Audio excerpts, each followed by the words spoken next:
Prosesi pengundian nomor urut peserta pemilihan kepala daerah berlangsung lancar. Diawali oleh Komisi Pemilihan Umum KPU Provinsi Kalimantan Selatan, pengundian dilakukan secara tertutup. Petahana Gubernur Sabidi Nur yang berpasangan dengan Haji Muhyiddin mendapat nomor urut 1. Sedangkan pesaingnya mantan Wakil Menteri Hukum dan HAM, Denny Indrayana dan Difriyadi, mendapatkan nomor urut 2. Setiap pasangan calon mengaku punya filosofi tersendiri terhadap nomor urut yang sudah ditetapkan. Kita sebuah fakta yang harus kita lihat bersama bahwa kita tidak menyerah, tapi kita tetap melaksanakan dan kita yakin insya Allah akan bisa.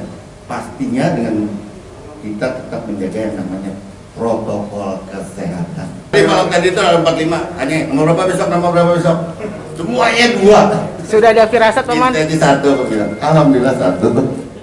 Sedangkan Denny Indrayana mengaku akan menggunakan simbol-simbol Prabowo Sandi yang pernah mendulang suara di Banua. Kalimantan Selatan Pak Prabowo Sandi memenangkan Pilpres, itu bisa menjadi modal dukungan kepada pasangan H2D, Haji Denny Difri.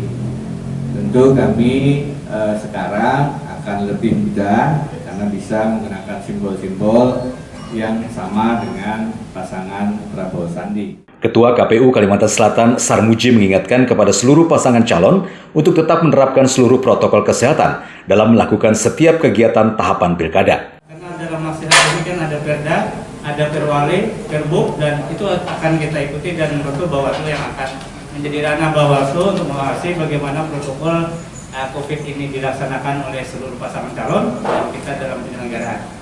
Dalam pertemuan itu pakai masker, kemudian cuci tangan dengan sabun dan air mengalir, kemudian juga adalah hand sanitizer. Jadi protokol COVID tetap dilaksanakan. Kemudian rapat umum ditiadakan. Jadi tidak ada metode rapat umum. Jadi ada beberapa aturan yang dilarang di dalam PKPU 13 tahun 2020. Seperti diketahui, pilkada pada 9 Desember mendatang, kursi panas Gubernur Kalsel diincar oleh 2 paslon yang diusung oleh partai-partai besar, Golkar, PDI, PAN, PKB, PK, Nasdem, PSI, Perindo, dan PKPI untuk mendukung pasangan Sabidi Nur dan Muhyiddin. Sedangkan Gerindra, Demokrat, P3, Berkarya, Hanura, dan Garuda satu kata mendukung pasangan Denny Indrayana dan Difriyadi.